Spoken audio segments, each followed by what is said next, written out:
Hi everyone, my name is Pam and welcome back for another episode of Coffee, Crime, and Crafts.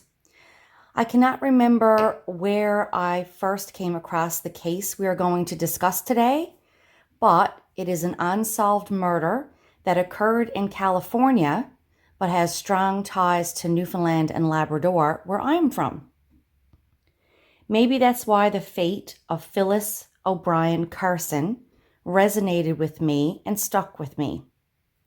Newfoundland and Labrador is known globally for our lively, welcoming, and warm culture, and Newfoundlanders have a very strong sense of belonging and home when we talk about our province. Many who try to move away from our island are inevitably drawn to return home either several times a year or will give up their dreams of life in a big city somewhere else in Canada to return to the comforts of home, of family, of Newfoundland. Unfortunately, this was not to be the case for Phyllis O'Brien Carson. She left home and never had the opportunity to return.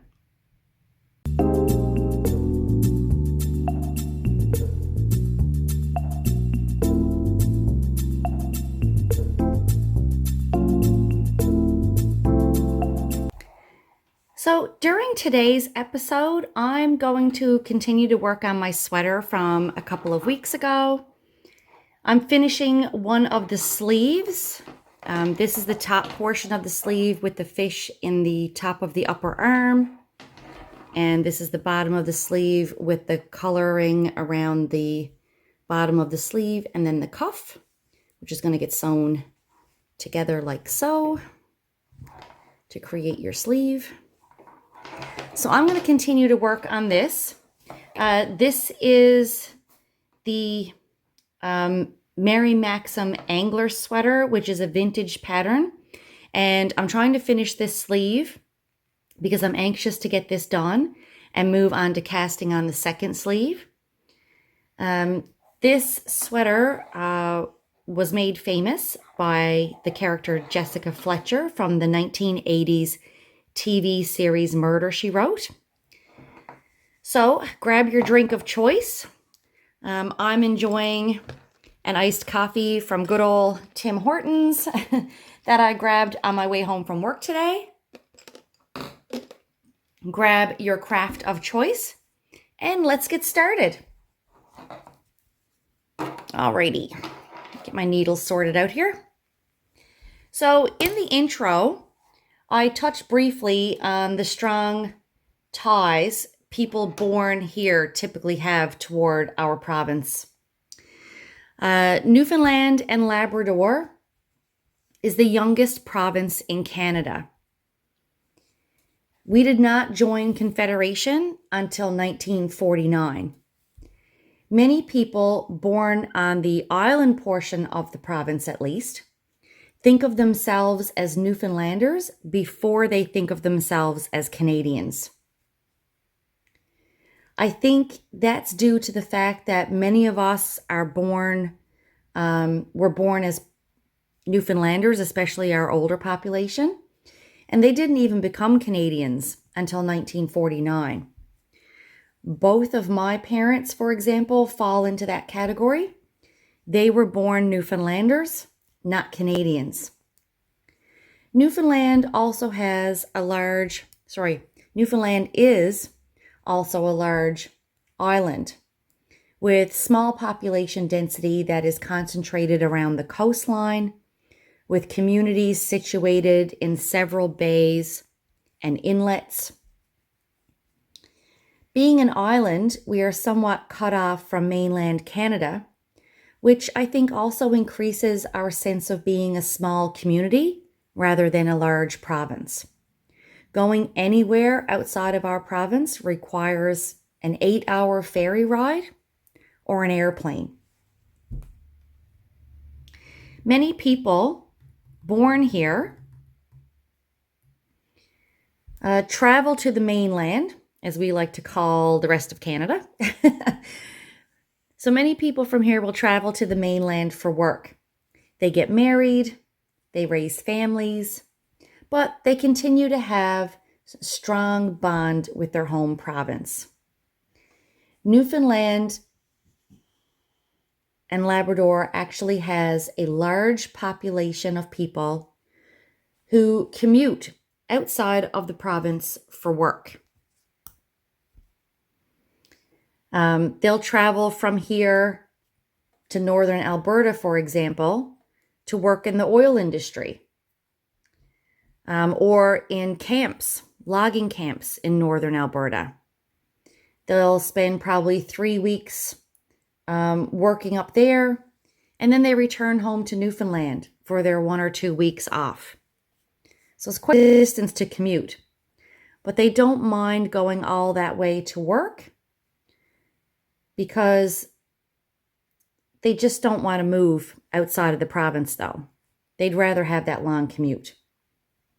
There's actually a saying that you can take the boy out of the bay, but you can't take the bay out of the boy. That strong connection to home pulls at us as strong as any gravitational pull.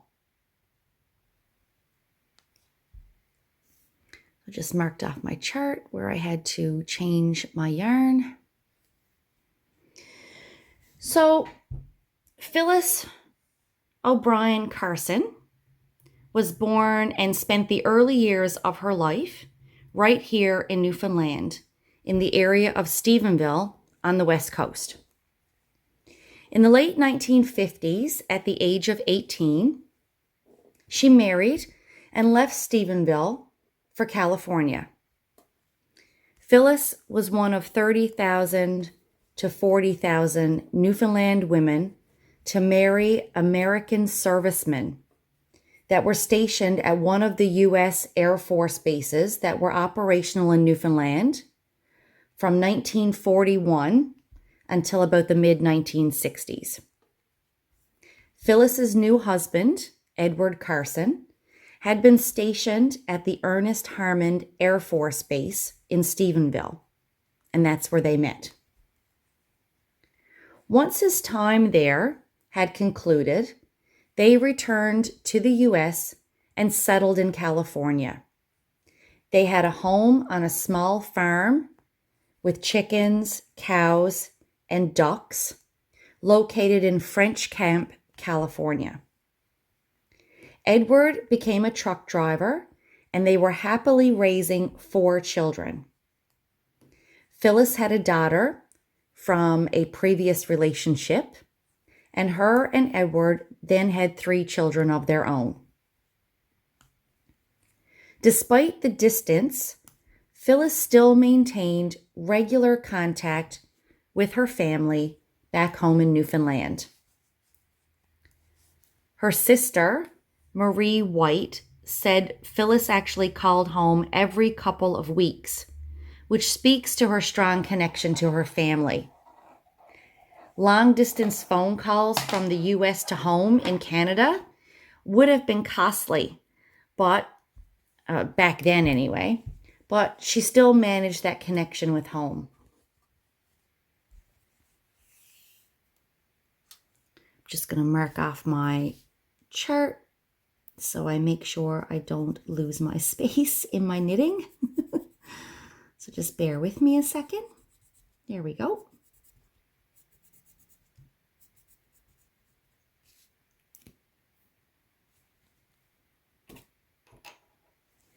On October the 26th, 1970, Phyllis was 32 years old. And went for an evening out with her sister-in-law and her brother-in-law. Edward, her husband, was away that evening, so she left their children at home in the care of her older daughter for what was just supposed to be an uneventful evening out. They went to a local bar called the Francis Truck Stop. It was a popular place that was frequented by locals, as well as construction workers and contractors that were in the area for work. Unfortunately, this would be the last place Phyllis was seen alive. She called home from the bar at some point to check on the children before being separated from her in-laws and her friend Mary Clem. After Phyllis disappeared, they were interviewed, and they said there was nothing out of the ordinary about the evening. When they left the bar, Phyllis said that she was going to stay another while before heading home. She told them she had arranged already a ride with friends, but upon questioning after her disappearance, neither the in-laws or her friend Mary could corroborate or say who the friend was that she was supposed to be getting a ride home with. Actually, I didn't have to switch hands there because that's just a tail now where I left off. So yeah, neither of them could say who this friend was that she was supposedly getting a ride home with. But back in 1970, they never had any concerns in leaving Phyllis at the bar. This was still in the days when people would hitchhike. So when she said she had already made arrangements for a ride home with a friend, they just took that at face value and never gave it a second thought until she didn't return home. Her husband, Edward, reported her missing the next day to the local sheriff's office. I don't know if he was told that he had to wait to ensure that she was indeed missing before he could file a police report, or if he just didn't know that she was missing until the next day. I'm not entirely sure about that.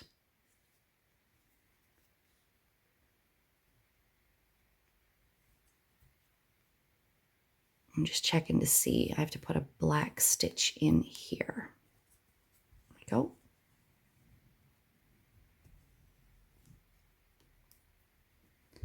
So 4 weeks later, on November the 22nd, 1970, Phyllis O'Brien Carson's body was found on a country road not far from the truck stop that she was last seen at. She was discovered by pheasant hunters on Yetner Road in San Joaquin County, just about 5 miles from her home.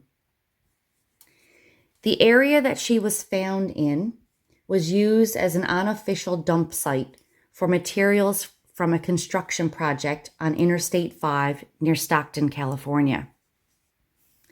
Her body was in an odd position, indicating that she was killed elsewhere and subsequently left at that site. Her body was locked in a semi-seated position with her arms underneath her. She was wearing only a green shirt and white bra. Her pants were found nearby, turned inside out with a damaged zipper, suggesting Phyllis may have been sexually assaulted. Her wedding ring was still on her finger, and her wallet was found nearby, leading investigators to believe the motive for her killing was not robbery. By the time her body was found, a cause of death could not be accurately determined due to the state of decomposition, suggesting that she had died not long after her disappearance and her body had been left out to the elements for quite some time. At the time, DNA evidence was not yet available as an option for police to pursue, but there was some evidence collected from the scene as well as from Phyllis. Alrighty. It's coming along there. I'm just going to mark off that row. So this is the last row where I have to add any black. I just need one more black stitch right here. And then that one's going to be done. So investigators began to review the events of the last evening Phyllis was seen.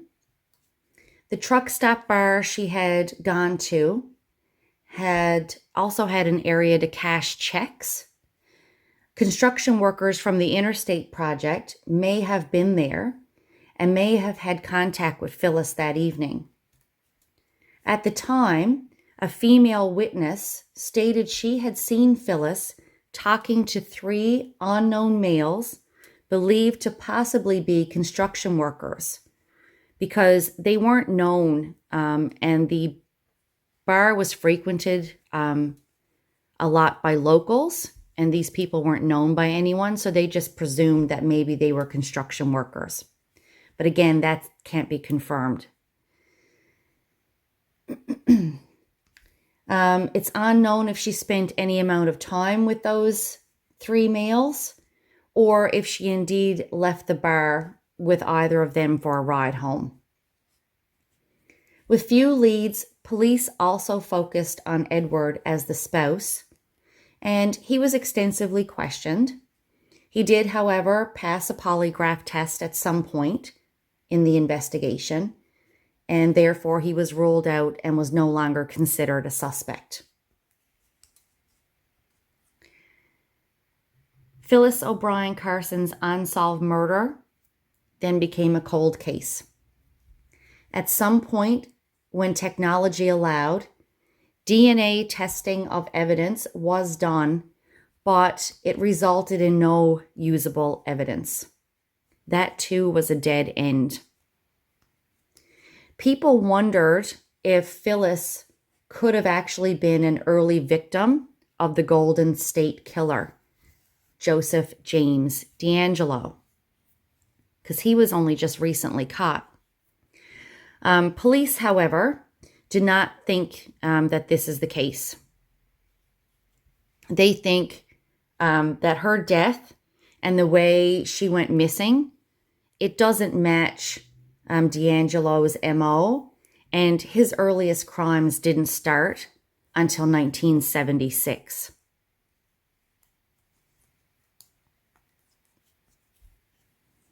Melissa Carson was only 8 years old when her mother was killed.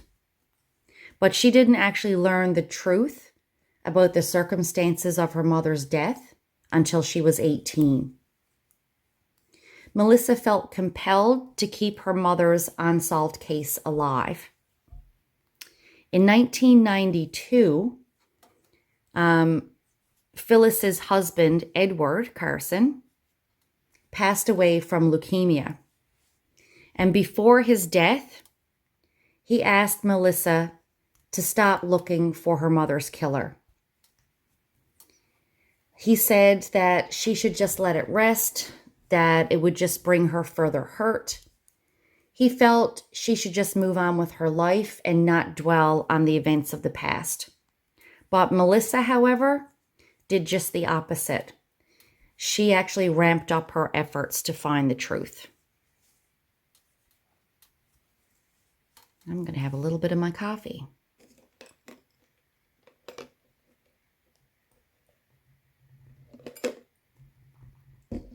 In 2012, Melissa decided to use the power of social media to her advantage to get the word out about Phyllis's cold case. She set up a Facebook page called Cold Case of Phyllis O'Brien Carson, which started to generate new leads for investigators. At the time, it seemed promising, and police agreed the leads could be viable information and would be followed up on. But nothing led the case closer to being solved.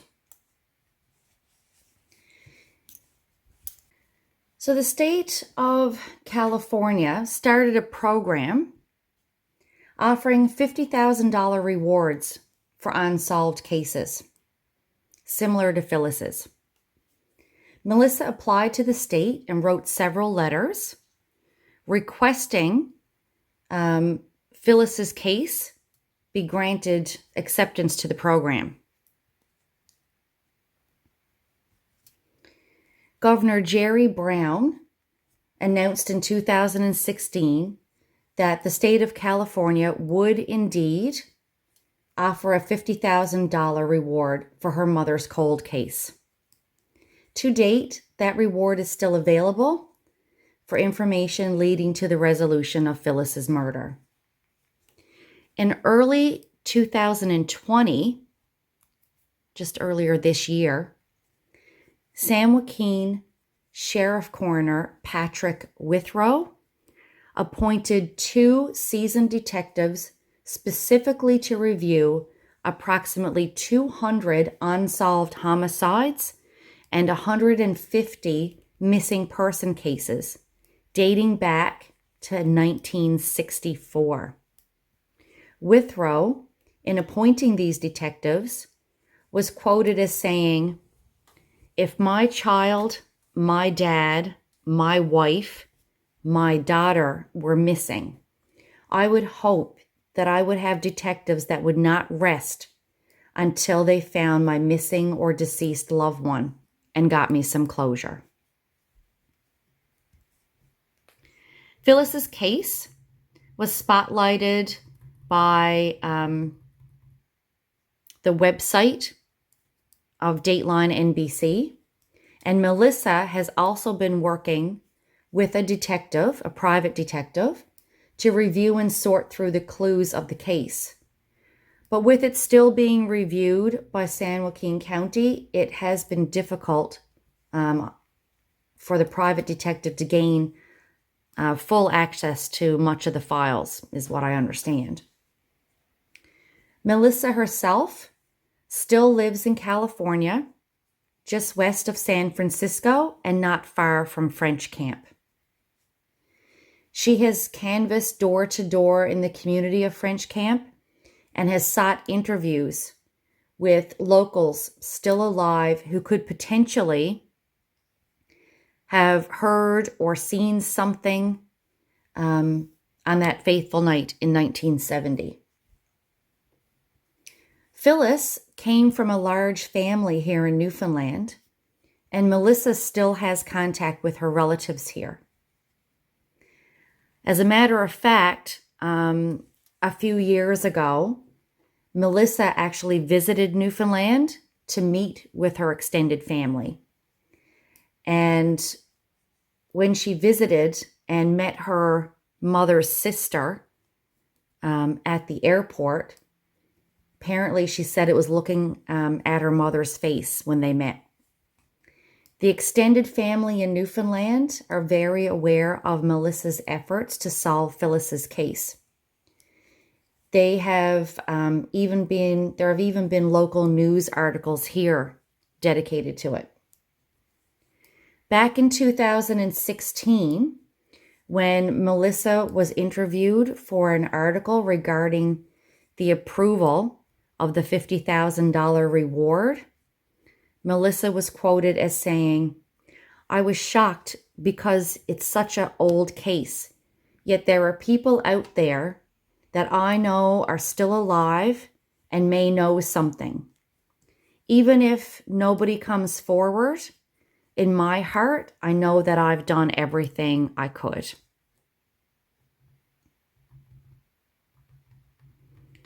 If you have any information related to the murder of Phyllis O'Brien Carson, please contact the San Joaquin Sheriff's Office Cold Case Unit at 209-468-5087. Thanks for spending some time with me. If you liked this episode, please give it a thumbs up, subscribe to my channel, and click the notification bell if you would like to be notified of my upcoming episodes. I typically upload a new coffee, crime, and crafts video every second Friday, and I also upload regular crafting videos just on what projects I'm working on and how they're coming along. You can also check out the description box below for information pertaining to this case, as well as my craft I'm working on this week. I have a link to my Instagram where you can see photos of my various craft projects. And I also have a link where you can purchase me a coffee if you'd like to help support my channel and all the research that goes into each of these episodes. Thanks so much. Until next time, stay safe.